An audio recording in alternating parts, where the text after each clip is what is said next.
Hey guys, it's Amy here from Taunton Leisure. We're spending the day with Rab. We're going to go and have a look around at how they make their sleeping bags. So come and join us.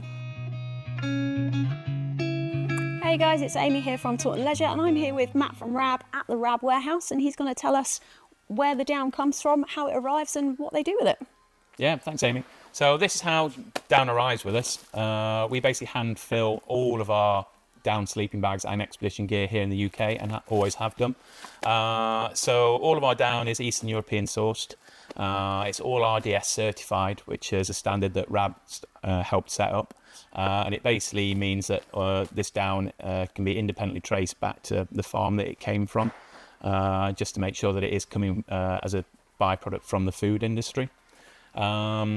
Once it's been cleaned and graded, all of our down's hydrophobically coated, which means it can resist water, moisture, whether that's body sweat or rain if you're unfortunate enough to get caught out in the rain. So that won't make your down jacket waterproof because it's still not a taped garment, but it will mean that it will carry on insulating you a little bit and offer you that little bit more protection. So yeah.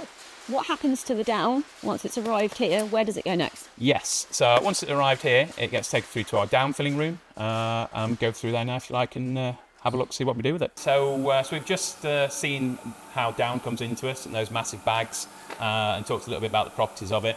Once it comes into here, our down facility in the UK, based in Derbyshire, we use it to fill our sleeping bag shells that we get in from our factory, and also our expedition gear that we manufacture here in-house through Rab Service Centre. So this is how we used to fill bags not too long ago, probably only 7 or 8 years ago. And we used to have 3 people working from one filling table. You'd have a specification sheet, showed exactly how many grams of down go into each baffle.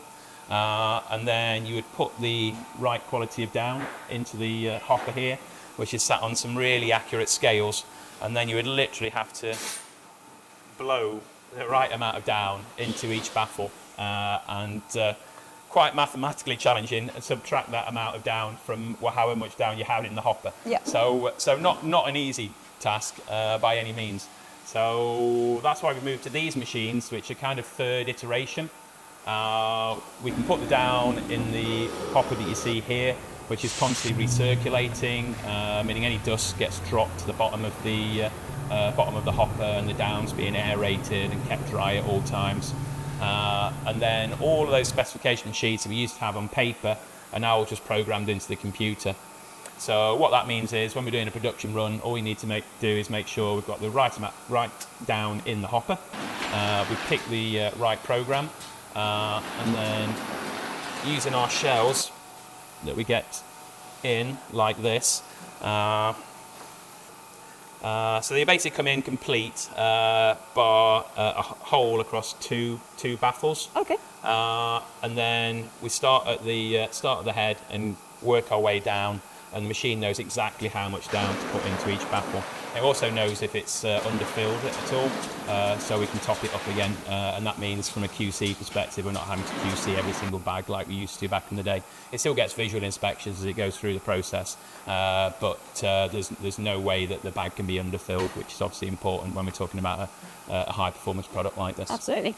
Cool, so you've showed us how we fill the bags. How do the shells arrive to you in the first place? Yeah, so we don't actually manufacture the shells here on the premises. They do come in from our factory in a box like this.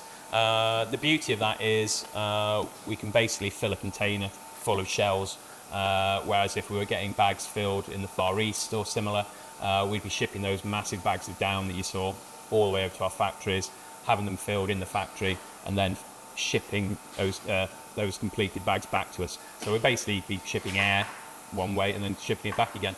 So what this allows us to do, having this facility here in the UK, which is still our biggest marketplace globally, is we can put 20 shells in one box, put one plastic bag around it to protect them only, and then fill a container with these boxes and maximise that amount of space and also our shipping.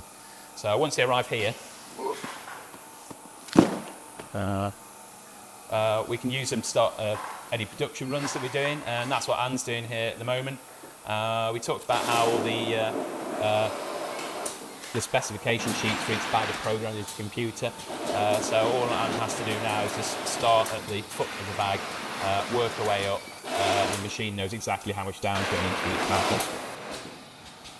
Yeah, so once the bag's been completely filled, it just needs hand finishing off, which is what Richard's doing here. So all of those holes that covered 2 baffles need to be hand sewn up. It's also just a nice opportunity for us to just check the bag again, just make sure that nothing has been missed.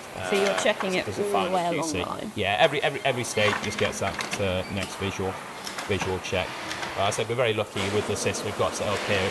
It's impossible really to underfill a bag, so all we're really doing is checking for any stitch faults or anything like that, or any holes that might have happened at any part of the production process, but that's very, very rare.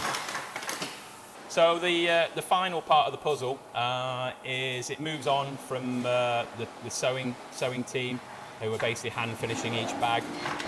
It's basically the final QC, where Jason basically checks over the bag once more, adds the swing tag, puts his compression sack in the bag, and then finally puts it into its storage sack, which you can see here. So these are made out of recycled polyester. They'll last the lifetime of the bag. Great for you guys, retail level, because you can easily merchandise these. It's got all the information that you need to be able to inform the customer of what temperature rating it is, etc. And this basically is just a great way to store your bag at home. Allows it to breathe properly, not compressing it too much, so you're keeping it down in the best possible condition. Thanks for the tour, Matt. Thank you for your time today. Guys, I really hope you enjoyed the tour. As ever, if you've got any comments or questions, please drop them in the comments section below. And if you could like and subscribe, we will see you soon. Cheers.